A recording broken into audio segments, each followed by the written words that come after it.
Halo guys, halo, kembali lagi bersama kami di jalan-jalan Jateng kita. Kali ini kita ada di Karanganyar. Ini dingin ya, lumayan. Padahal ini jam 8:30. Jadi kita ada di Cetho.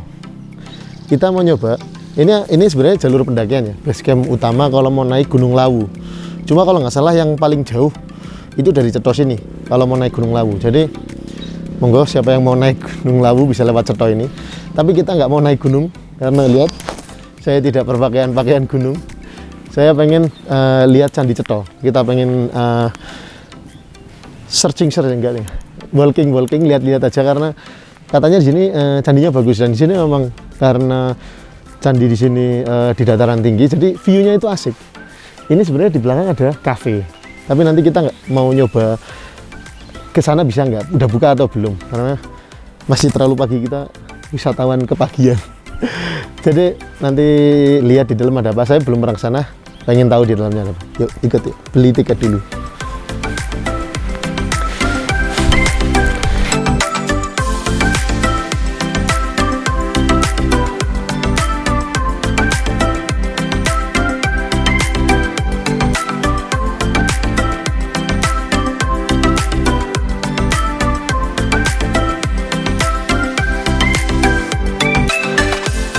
Oke. Pakai kain. Ke kanan dulu. Ngomong.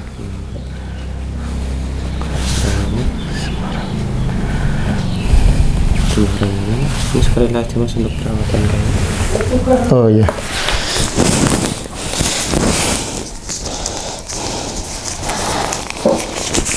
Ini mau pakai sendiri apa dibantu mas? Biasanya gimana mas? Pakainya? Karena nggak bisa pakai dibantu mas. Ya boleh mas. Jadi di sini harus pakai kain gini ya.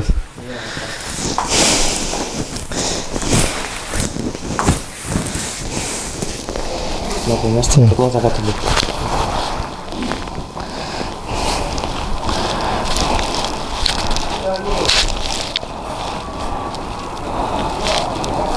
Oh ditali gini dong? Iya.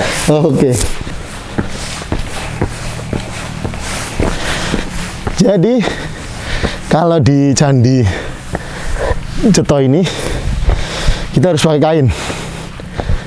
Kain ini saya juga nggak tahu. Tadi nggak jelasin, nggak tanya juga sih. Kenapa harus pakai kain ini? Mungkin kebudayaan lokal.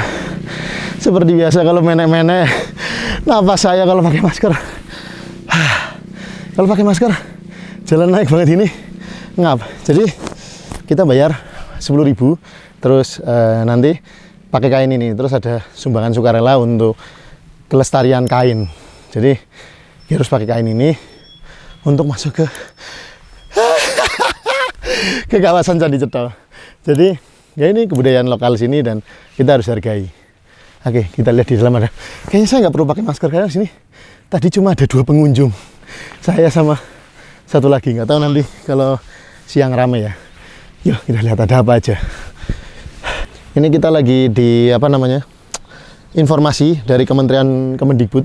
Ternyata Candi Cetho ini sudah dipugar dan banyak berubah dari bentuk aslinya karena waktu pemugaran itu ternyata nggak standar arkeolog tidak mengikuti metode standar yang standar pemugaran dalam arkeologi. Jadi banyak berubah-berubah. Makanya kalau dilihat di sini itu bentuknya kayak pura-pura di Bali. Jadi candi-candinya itu udah berbentuk pura, ini tidak asli. Terus tadi katanya ada apa yang awalnya itu 13 jadi tinggal 9.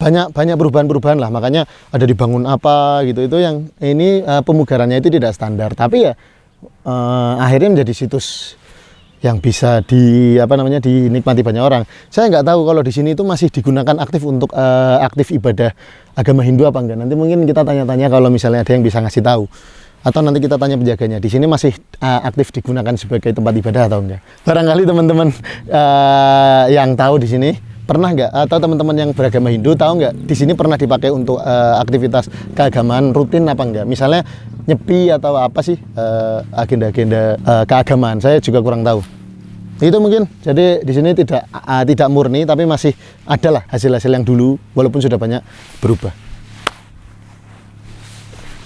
Ini kita baru naik ke 1, 2, 3 tingkat ke-3, ke-4 mungkin ini.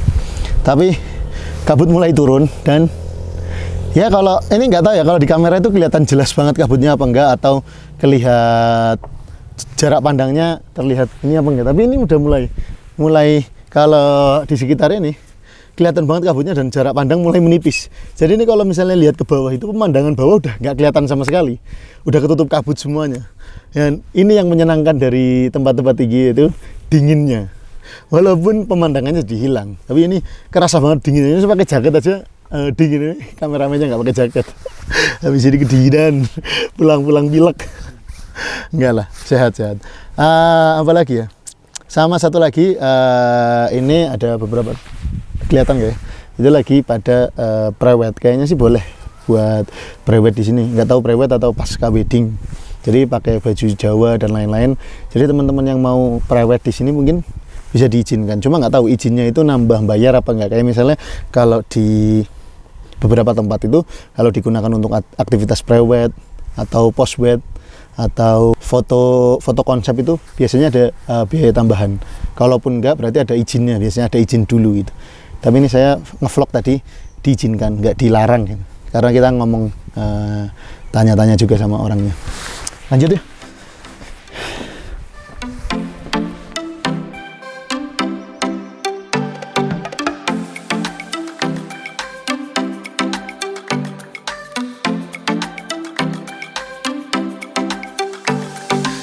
Kita lagi istirahat. Sebenarnya kalau udah naikin beberapa tangga itu ya karena mungkin tadi itu nafas ngap itu karena penyesuaian sama oksigen di sini ya. Tapi kalau udah biasa ya tadi ini udah nggak terlalu capek. Padahal naiknya lebih tinggi daripada naik awal. Ini kita mau masuk sana, cuma kita nggak tahu di dalam apa. Dan di sini ada tempat nggak tahu juga ya ini untuk istirahat atau untuk apa. Tapi ini ada gazebo, ada kentongannya juga di sana. Ini kalau kita sih mikirnya ini memang bisa buat istirahat gitu, dan kalau misalnya hujan juga kita bisa neduh di sini gitu. Karena ini habis ini karena candi kan banyak kan tanah lapang dan di sini banyak prasasti. Kalau saya juga bingung kenapa kok banyak yang putus-putus, itu berarti kepalanya nggak ketemu atau gimana gitu, atau pas nambang pas gali itu kebacok apa gimana, tapi beberapa emang sudah putus-putus. Cuma memang ini batu-batu yang bagus-bagus ini bentuknya itu hasil pugaran ternyata, nggak semuanya itu masih asli gitu, walaupun ya masih dipertahankan ke ciri khasan dari Candi Cethonya itu sendiri. Ayolah langsung naik aja, nggak tahu di dalam ada apa.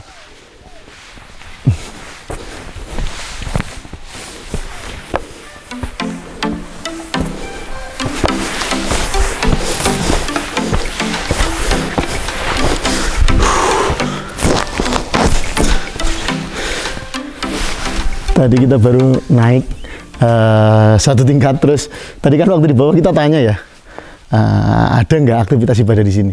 Ternyata sudah langsung ada jawabannya di sini. Perhatian kepada para wisatawan bahwa selain tempat wisata, Candi Cetho juga merupakan tempat ibadah. Jadi mohon di sini itu menjaga sopan santun, tata krama, ucapannya, tidak mencoret-coret ini bangunan, tidak mengotori dan lain-lain, karena ini ternyata masih dibuat untuk ibadah. Mungkin ini juga bangunan-bangunan sebelah ini dibangun juga untuk ibadah gitu. Maksudnya tempat untuk ibadah. Saya juga nggak tahu ritualnya kayak gimana, tapi berarti ini juga tempat untuk ibadah, bukan cuma untuk singgahan istirahat doang gitu. Tuh, coba kita naik lagi.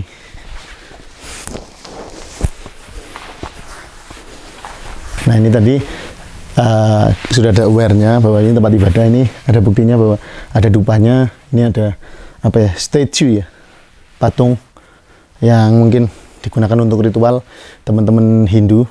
Jadi terus ini sudah dibilang harap masang dupanya di tempat yang disediakan, karena mungkin ada beberapa yang asal naruh gitu, jadi merusak batunya. Saya juga nggak tahu ini karena tiba-tiba ditulis gini, dan di sini walaupun dupanya sudah mati, aroma dupanya itu baunya masih sangat kuat, masih wangi dupa gitu di sini. Dan saya nggak tahu ini yang di sini kamera ini ditutup, dikunci, digembok juga, ini isinya apa saya juga kurang tahu. Dan nggak tahu ya kenapa kalau misalnya di candi-candi, apalagi candi-candi gini, itu rasanya hawa-hawanya itu agak spooky apalagi ini ditambah kabut gitu ya, jadi agak bulu kuduk merinding gitu. Ini nggak tahu ya teman-teman ya, tapi perasaan saya aja atau teman-teman juga ngerasakan gitu.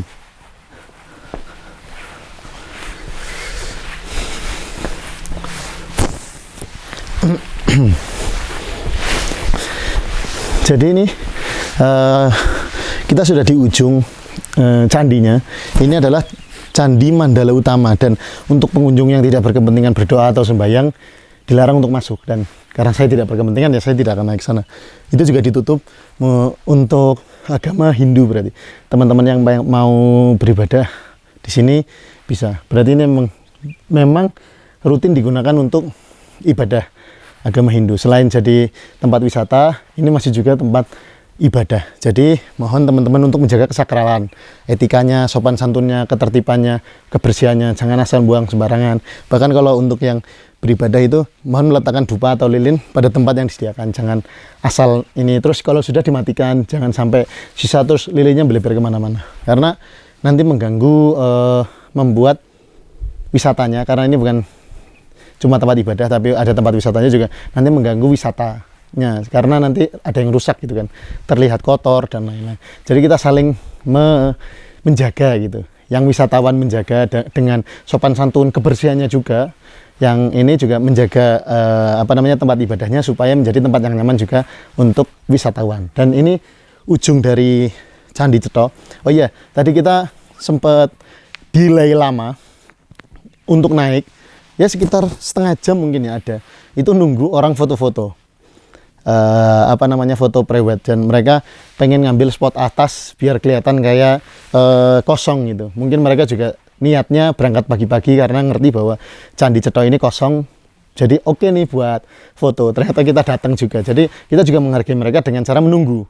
Mereka nggak ngomong sih, nggak ngelarang juga, karena ya ini tempat umum, jadi mereka nggak bisa ngelarang sebenarnya. Cuma kita tahu karena kita fotografer, kita juga pengen memberikan, ini loh, kalau misalnya pasangan ini pengen dapat hasil yang menarik, hasil yang bagus, ya biarkan kosong dulu, dan kita menghargai itu. Teman-teman juga kayaknya respect, kita respect ke mereka, mereka respect ke kita, karena kita membiarkan mereka untuk menuntaskan dulu, ngambil angle di atas, dan pas lewat mereka senyum, salam satu kamera, salam satu cahaya gitu. Itu sih mungkin ujung dari perjalanan kita. Habis ini kita pengen ngopi-ngopi. Nanti kita tutup di tempat kopian gitu, sambil ngopi karena capek juga naik. Jadi kita mau ngopi-ngopi chill. Habis itu pulang ke Semarang. Oke, kita pindah ke tempat kopi dulu. Turun.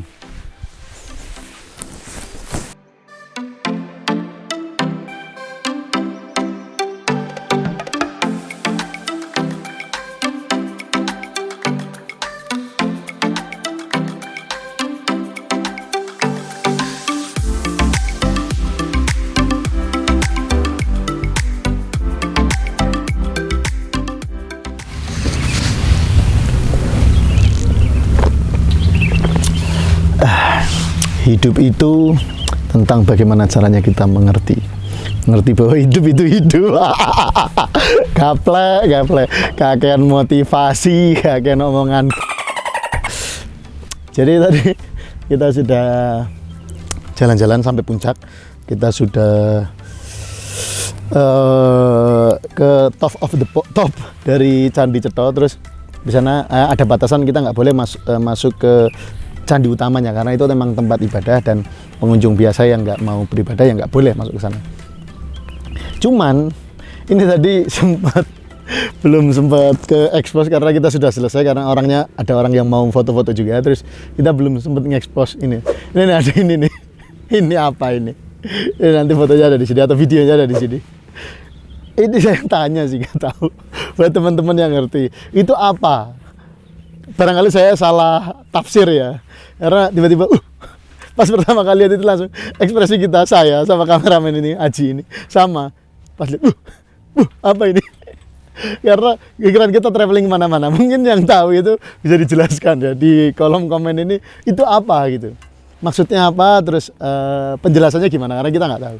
Oh ya, satu lagi yang belum tadi kita spill ya, mention adalah Candi Cetha ini adalah tempat ritual untuk menghilangkan bala. Kalau berdasarkan kepercayaan lokal atau emang ini mitos, legenda atau apa, emang katanya gitu. Jadi kalau bertapa untuk menghilangkan bala atau sial. Itu jadi teman-teman yang mau buang sial, tapi bukan sial mukanya sial ya, mukanya udah jelek, merasa bahwa itu bala, nggak bisa dihilangin kecuali ke Korea, oplas, jadi K-pop Anda, jadi idol. Jadi di sini tempat untuk menolak bala, terus apa ya? Kalau suasananya tenang, tapi kalau di tadi ya di pintu kedua atau ketiga setelah naik itu, rasanya hawa-hawanya itu memang bikin merinding, apalagi kalau pas salju kabut turun. Kita cuma berdua itu rasanya kok ada hawa-hawa bikin merinding gitu. Ini saya saja atau teman-teman juga ngerasakan. Tapi itu perjalanan kita di Candi Cetha, saya sebenarnya nggak begitu ngerti terkait cagar budaya kayak gini. Misalnya aturan-aturan apa yang boleh dan nggak boleh gitu. Terus tadi sih kita belum sempat tanya-tanya karena yang di atas itu kosong, cuma ada tadi yang kameramen fotografer itu. Jadi kita belum sempat tanya-tanya karena dia juga lagi ngejob. Mungkin kalau ada waktu nanti kita bisa ngobrol sama siapa, mungkin barangkali kita bisa ngobrol sama dinas kebudayaan untuk menjelaskan apa itu ini, apa itu larangan apa yang nggak boleh, larangan apa di sini fungsinya buat apa, mitosnya apa dan lain-lain. Itu mungkin masalah kebudayaan ya, karena saya jujur saya nggak begitu dalam masalah kebudayaan. Cuma ya kalau untuk tempat wisata mungkin perlu dibuat tempat makan yang agak banyak di sini ya, karena kalau banyak wisatawan kan biasanya banyak yang butuh makan. Ini udah ada 2 cafe shop, itu udah oke nih buat nongkrong. Sebenarnya kalau rumah saya di Karanganyar terus deket, kalau pengen healing saya cukup kesini juga enak ini. Suasananya enak, adem, sinyal juga ada. Jadi kalau healing juga sekaligus untuk ngompor-ngomporin orang lain dengan posting gitu, itu tersupport lah di sini. Itu sih paling jalan-jalan Jateng kita kali ini. Nanti kan kita ketemu di jalan-jalan yang lainnya. Jangan lupa subscribe, di-share juga ke teman-temannya. Kalau emang apa namanya konten ini menarik, di like. Kalau jelek tetap di-share. Dislike juga nggak apa-apa sih, karena ya kita menghargai siapapun. Karena kita juga nggak lihat ada dislike-nya apa enggak. Yang kelihatan cuma like. Oke, terima kasih. Sampai ketemu lagi. Dadah.